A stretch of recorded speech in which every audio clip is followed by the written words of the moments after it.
California MBA DE&I Podcast. My name is Ty Christensen, and I'm the co-founder and president for Arrive Home and also the podcast host. Thanks so much for joining us today. Arrive Home is a national affordable housing program that aims to increase home ownership within low to moderate income individuals and underserved communities through our down payment assistance offerings and non-traditional credit programs. Again, we are so happy you're with us today. As always, I start by thanking our sponsor, PCV Mercor, which is a nationwide real estate valuations management company. We appreciate your continued sponsorship of this podcast. Today, my guest is Dr. Cheryl Travis-Johnson, COO with VRM Mortgage Services and co-founder of the Council for Inclusion in Financial Services. She has a long career in the mortgage industry spanning over 40 years. So first and foremost, Cheryl, thank you for joining us today. Thank you. Yeah. So can you tell us a little bit about your long career? I mean, 40 years, 4 decades is a long time to be in any industry, specifically housing. So you've seen a lot. Live.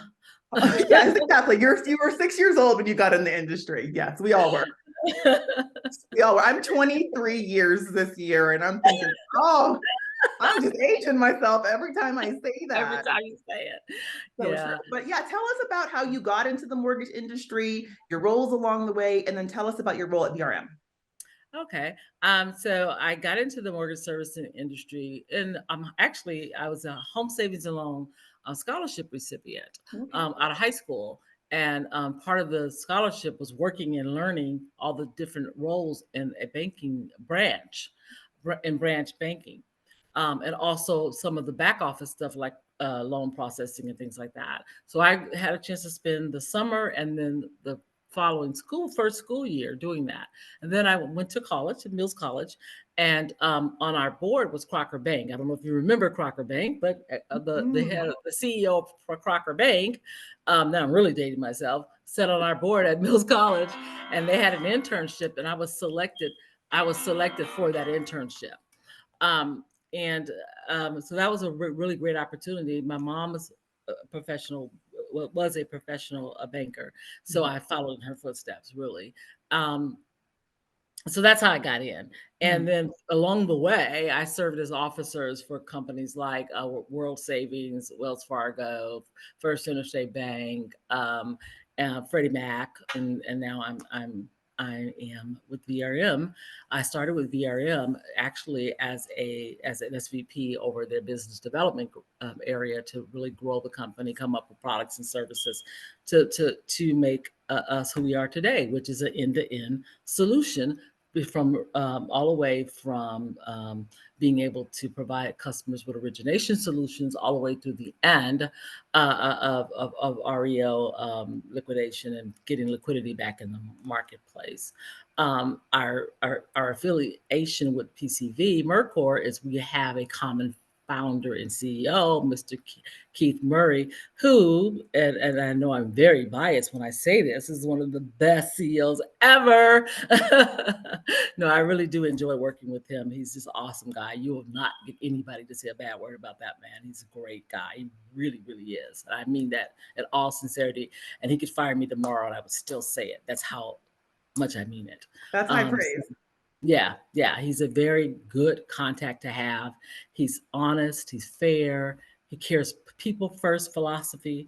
And you don't meet those kind of CEOs that often anymore that put the people first. And he is that man. All business is not good business and community first. That's it. He's community first leader. And take care of the people, do the right thing, and the right thing will come to you as a business owner.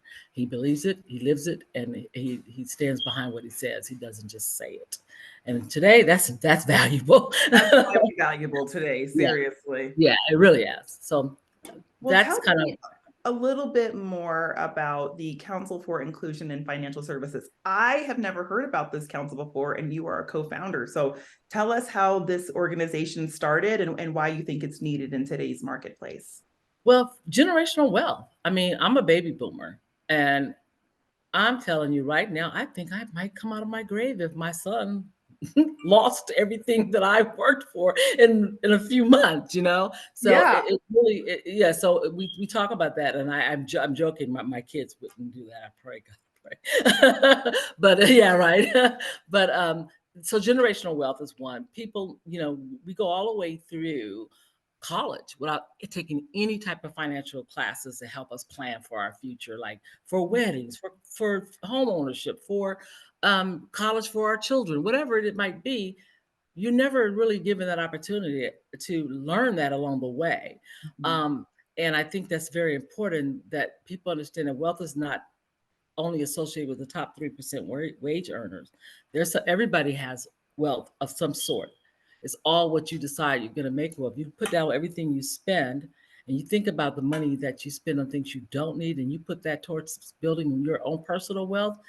It will translate to something valuable to you, whether that's a certification in real estate or appraiser, becoming an appraiser. It could be anything that you might want to invest those funds in that to further your professional career, even, as well as just knowing that you didn't use credit to do it necessarily. Certain things you want to plan for and save for. Like the pandemic. Go figure, right? I mean, look, let's just say it. During the pandemic, I found it astounding, and I mean astounding, how many people could not go a single paycheck without being in a crisis situation. Yeah. The majority of Americans could not go 2 paychecks without being at risk of either getting evicted, foreclosure, having food insecurity. These are things that we need to be teaching our young people how to truly save for the unexpected, right? And a 30 days amount of savings to be able to cover your bills for 1 month if something unexpected happened, that's not asking much. But clearly, we are living in a society where that message is not being given to people because they don't have resources to pull from if something unexpected happens. Right. And organizations like CIFS, what it does is it helps keep people focused on the end goal. I don't know how many times I have had to put money in a GoFundMe for a funeral. That's a planned event. We all are going to die. It's the question is, who's going to pay for it? You or your loved ones? The only thing your loved ones should miss is you, not their wallet, not their money. Or we don't need to have the community fish fry, right? Because in our community, that's what we do. We get the fish fry, we got the cookout, we do the fried chicken in order to raise funds to bury our loved ones. And as a culture, we have got to do better. Because if I'm burying you in the Gucci suit, where was the money to plan for the funeral? Why are you better dressed than anyone in here? Because you didn't have anything to pay for this actual funeral because you were not prepared for this inevitable, right? The inevitable end that we're all going to get to. Exactly. I love to hear that that's being addressed. Yeah, the educational component, and it's true for all Americans in some aspect. You got people trying to self-invest in the market, which they shouldn't be doing. And then it's leading to, suicide and other things because they're trying to build personal wealth, but they don't have the infrastructure. So that's one aspect of it. And then there's the small business owners who can't get access to the bigs in some cases because they don't have the infrastructure in terms of system securities, and they don't know what they're supposed to have because no one's sharing that information. So when I talk about diversity and inclusion, I'm not talking about race. That's a distraction. Right. I'm talking about inclusion of thought, ideas, access to information to make you better at what you do and the services you provide. That's inclusion. That's diversity. I want to be able to walk in a community and learn about culture of different people and feel comfortable doing so and being able to buy some of that culture as I learn. See, small business owners, we lost a lot of them during the crises because of lack of preparedness or lack of programs to address a crisis like this. That is all a part of a financial crisis. So the question is, does the underserved market have access to some of these bailouts like the servicers had during the pandemic? And so now we're finding ourselves with housing situations and programs to try and help people now, but the time to help was before they got in that situation. And I want to change that. Yes. That's the narrative I want to change. I don't want to, people use race as an excuse not to deal with diversity and inclusion. It's not about race. It's about diversity of thought. Turn the Zoom camera off You don't know what color we are. We're having a conversation. And the Yes. bottom line is it's what's coming out of your mouth. That's bringing the value to that conversation, not the color of your skin. Yeah. And I think that we just need to, I always say, turn the video off and hear me. Don't see me, hear me. Hear me and learn from me without Mhm. trying to, filter me based on my color or my gender or what Exactly. religion I might be, right? Exactly. So important. Exactly. So speaking on the diversity topic, we have all seen the dismal homeownership numbers for our diverse communities, right? The white homeownership is sitting at about 73%. Black homeownership is about 43%. It's actually a little bit less than that, but we're going to go with the more positive number of 43. So, and I know that there's been a lot of talk about diversifying the mortgage industry and bringing in more people of color, younger people that can maybe reach out to communities that are underserved in a meaningful way. But I oftentimes wonder if we really think that there is a correlation between a diverse housing market as far as employees are concerned. Does that correlate to an increase in diverse neighborhoods having more homeownership rates? I'm curious to know what you think about that.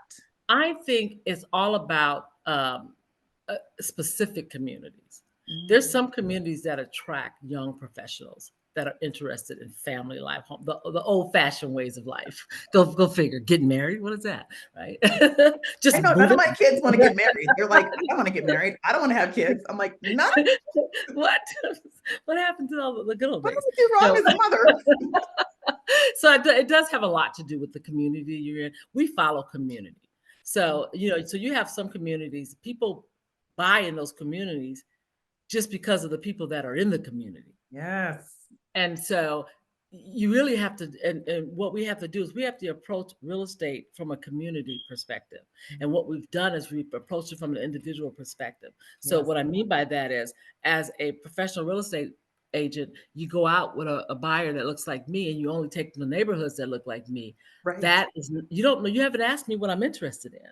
You got to have the conversation. So what happens is people start looking for real estate professionals who look like them because they think they get an extra understanding of what they might, based on their income status or whatever position where they should live. I was watching HGTV the other day with my husband, and there was a couple on there, and the gentleman was raised by his father, who's a lifer in prison, and he was graduating from medical school. He's a doctor. Wow. Realtor takes him out to look at houses, and the only houses that they were shown were in neighborhoods that a doctor probably wouldn't select, but maybe a minority might select. And so he said, why does she keep taking us to these neighborhoods? Does she know? He was a little, because the wife, I guess, found the realtor. But it was interesting that you can see and hear in him that he didn't feel like he should be shown the house, so he was being shown. And so it's so important in our industry to take that time.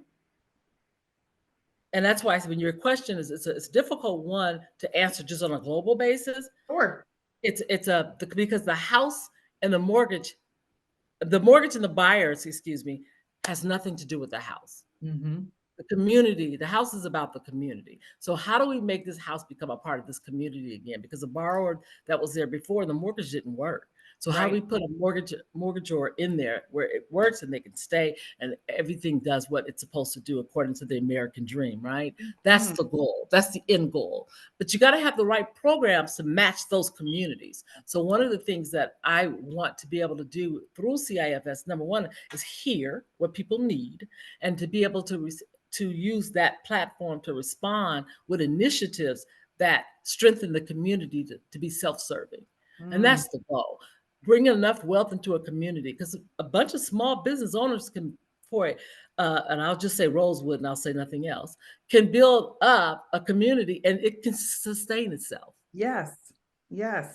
And that's where we need to be doing. We need to focus on building communities so that they're sustainable on their own, not with all these different programs, out of relying on the government to bailouts and all this stuff. We need to learn how to sustain on our own. And we as professionals need to teach that. So that's I love what you're saying about sustainability, because there's a direct correlation between strong communities and sustainable homeowners, right? And so there's this concept of sustainability in the housing space when it comes to consumers, where they think, okay, I can make the payment, so I'm good. But sustainable home ownership is so much more than just making your mortgage payment on the first of the month. So can you talk a little bit about what sustainable home ownership means to you and how it directly ties into building strong quality communities? Okay, so initially, these are the connecting points, and one of the things that our affiliation with VRM Lending LLC is very helpful in that the approach that we're taking around affordable is this: you've got to make sure that it's not just about how the borrower qualifies in the moment; it's the long-term qualification. That's what the federal government tried to do with the ability to pay concept, but it's bigger than the ability to pay. And I think we learned that through the pandemic, right? People need to build up a nest egg. And we used to, back in the day, back in the older days, you had to have 6 months worth of savings to cover your mortgages, just in case you lost your job. They figured it would take about 6 months to recover, get your bills back in place. And we don't do that anymore. You don't hear the lender talking to the potential buyer. People actually get offended when you try to tell them they need to make sure that they have that put away. They don't want to hear that from you. And we don't mean borrowing necessarily from your 401k. We want you to be able to keep that. We just want you to put something aside. Pay yourself first every time you get paid. Pay yourself first. That's the change. Pay yourself first. And very few people do that. And the best way to do it is through your 401k. That's one way, right? But then there's other means by which you can do it to have right now available funds. If you need right now available funds and you think you may, then that's what you start identifying. Here are the things that we need. Here's where we're short. Let's figure out a payment plan program that gets us where we need to be. So sustainability comes from behavioral changes in how we manage our money. Because if you can pay rent, keep your lights on and your gas on, you can afford a house. Yes. Very simple. You don't have to have the top of the line of every car, right? You just need a car that's reliable. And once we figure that out, that the real estate is worth more than the vehicle, and one's appreciating, the other's depreciating, then maybe I'll hold off on upgrading this, stick with putting the money towards repairs on this, build up the equity in this. Now I have savings in my home, savings in my retirement account, and a little nest egg for little things like vacation. So you have kids that will never leave the city that they're in for the entire life because of not having funds to take a simple thing as a vacation. And that also diminishes your worldview, right? If you only know what it looks like outside your front door or in your immediate community, how can you expand your mind to really be a world citizen where you can see things from different cultural nuanced vantage points, right? You are doing yourself and your children a disservice if you don't do what you can to open their mind and their eyes to other cultures and ways of living. Yes, absolutely. I mean, it's so important. And I think that it really does start. People build their confidence in their ability to take care of themselves. And so we have to teach our children saving habits. When your kid wants to buy a big motor scooter thing or something, make them give you a plan on why should you invest this money in this? What is the long-term goal? When you get tired of this, how are you going to liquidate it? Make them do a plan for the big purchases. And most people don't make their kids do a plan for the big purchases. And they need to do a plan for the big purchases. Otherwise, you end up with a garage full of stuff that they leave it when they go buy their house. It's at your house now. Garbage can. So, and I'm joking around, but they really should. They want to make these big purchases. And these kids today, you give them a $20 bill, they'll look at you and go, what am I supposed to do with that? I know. How about you put it in a savings account somewhere or something? I don't know. You can't give kids $20 anymore. You just can't do it. You can't give my kids $20. They're going to burn through it at Starbucks in 15 minutes. Gone before they get to the door good. It's already on Amazon spent. Amen. Well, I always end my podcast with asking my guests, what is the one piece of advice you wish you could give to your younger self? Wait until you meet your current husband, marry him the first time. How about that? And that is the absolute truth. Don't worry about them other fellas. Just wait for this guy. Wait for this guy. He's the one. He's the one. Don't waste your time. Oh my gosh, I love that. Well, Dr. Johnson, thank you so much for joining us today. I truly appreciate all the words of wisdom that you've shared with us. And thank you for joining the podcast this month. And we will see you guys next month. Bye. Bye-bye.